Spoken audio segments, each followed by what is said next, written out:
بسم اللہ الرحمن الرحیم۔ کیا رمضان میں بیوی سے ہم بستری کر سکتے ہیں؟ ناظرین، ہر شخص کو معلوم ہونا چاہیے کہ اس مسئلے کی حقیقت کیا ہے، اور خاص کر جو لوگ شادی شدہ ہیں کہ رمضان کے مہینے میں بیوی سے ہم بستری کرنا کیسا ہے۔ بہت سے لوگ بیوی سے ہم بستری کرنے کے متعلق یہ کہتے ہیں کہ ہم بستری نہیں کرنی چاہیے کیونکہ رمضان کے مقدس مہینے میں یہ سب کام نہیں کرنا چاہیے۔ کچھ لوگ یہ کہتے ہیں کہ رمضان میں بیوی سے ہم بستری اس لیے نہیں کرنی چاہیے کیونکہ اگر رمضان کی راتوں میں بیوی سے کرتے ہیں اور اس سے حمل ٹھہر جاتا ہے تو پھر ایسی کیفیت میں بچہ ناقص پیدا ہوگا، یعنی بچہ لنگڑا، کانا، بہرا اس طرح پیدا ہو سکتا ہے۔ تو اس طرح کی باتیں ہمارے معاشرے میں پھیلی ہوئی ہیں، تو ان سب باتوں کی کوئی حقیقت نہیں ہے، یہ سب من گھڑت ہیں۔ جس طرح ہم لوگ سحری سے افطاری تک کھانے پینے اور غلط کام سے رکے رہتے ہیں، اسی طرح حالت روزہ میں بیوی سے ہم بستری نہیں کر سکتے، یعنی دن کے وقت اس کام سے گریز کرنا چاہیے، لیکن روزہ افطار کرنے کے بعد بیوی سے ہم بستری کرنا چاہیے تو کر سکتے ہیں، اس میں کوئی حرج کی بات نہیں ہے۔ اگر میاں بیوی دونوں رضامندی سے فرض روزے کی حالت میں ہم بستری کر لیں تو دونوں کا روزہ بھی فاسد ہوا، اور دونوں توبہ کریں کہ انہوں نے اللہ تعالیٰ کی نافرمانی کی ہے، پھر ان پر قضا اور کفارہ دونوں لازم ہے۔ اس کا حکم یہ ہے کہ ایک روزہ قضا کا اور 60 دن مسلسل روزے کفارے کے، یا پھر 60 مساکین کو اوسط درجہ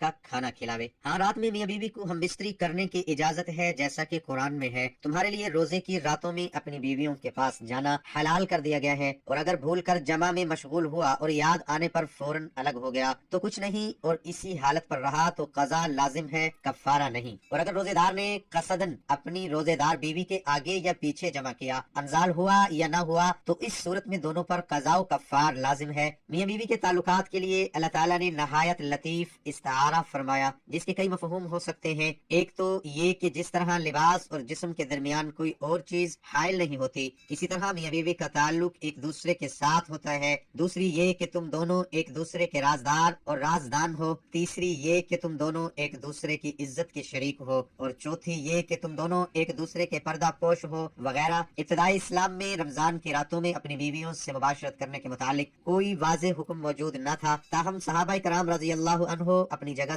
جگہ اسے ناجائز سمجھتے تھے۔ پھر بعض صحابہ رضی اللہ عنہ مکروہ سمجھتے ہوئے بھی اس کام سے باز نہ رہ سکے۔ چنانچہ براء بن عازب رضی اللہ عنہ فرماتے ہیں کہ جب روزے فرض ہوئے تو لوگ سارا مہینہ عورتوں کے پاس نہ جاتے، پھر بعض لوگوں نے چوری چوری یہ کام کر لیا، تب اللہ تعالیٰ نے یہ آیت نازل فرمائی، یعنی مباشرت اس لیے کرنا چاہیے کہ اللہ تعالیٰ نے جو اولاد مقدر فرمائی ہے وہ عطا فرما دے۔ گویا اس آیت سے عزل اور لواطت اور دبر میں جمع کرنے وغیرہ سب باتوں کی ممانعت ثابت ہوتی ہے، اور اگر کوئی شخص رمضان میں دن کو روزے کی حالت میں مباشرت کرے تو اسے اس کا کفارہ ادا کرنا ہوگا۔ عدی بن حاتم کہتے ہیں کہ میں نے رات کو ایک سفید ڈوری اور ایک کالی ڈوری اپنے تکیے کے نیچے رکھ لی، انہیں دیکھتا رہا مگر تمیز نہ ہوئی، کھاتے پیتے رہے۔ جب صبح ہوئی تو نبی اکرم صلی اللہ علیہ وسلم سے عرض کیا، یا رسول اللہ صلی اللہ علیہ وسلم، میں نے اپنے تکیے تلے 2 ڈوریاں رکھ لی تھیں۔ آپ نے مزاحن فرمایا، تمہارا تکیہ تو بہت بڑا ہے، جس کے نیچے صبح کی سفید ڈوری اور رات کی کالی ڈوری آ گئی۔ جو شخص رمضان میں سفر پر نہ ہو اور روزہ رکھ کر دن کے وقت ہم بستری کرے تو اس پر سخت کفارہ لازم ہوگا، جو کہ ایک غلام آزاد کرنا ہے، اور اگر غلام نہ ملے تو 2 ماہ کے مسلسل روزے رکھنے ہیں، اور اگر اس کی بھی طاقت نہ رکھے تو اسے 60 مساکین کو کھانا کھلانا ہوگا۔ اسے اپنے گناہ سے توبہ بھی کرنا ہوگی، اور اس دن کا روزہ بھی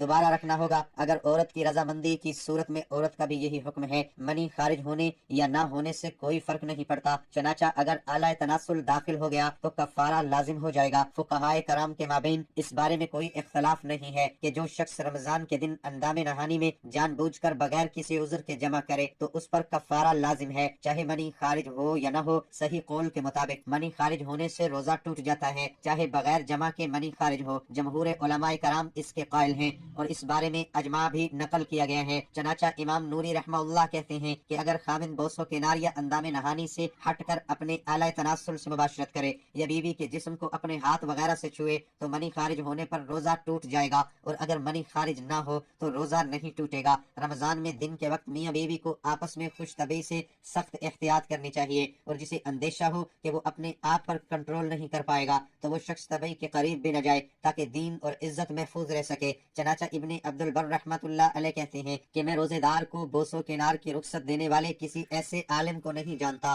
جو بوسو کنار کے نتائج سے محفوظ رکھنے کی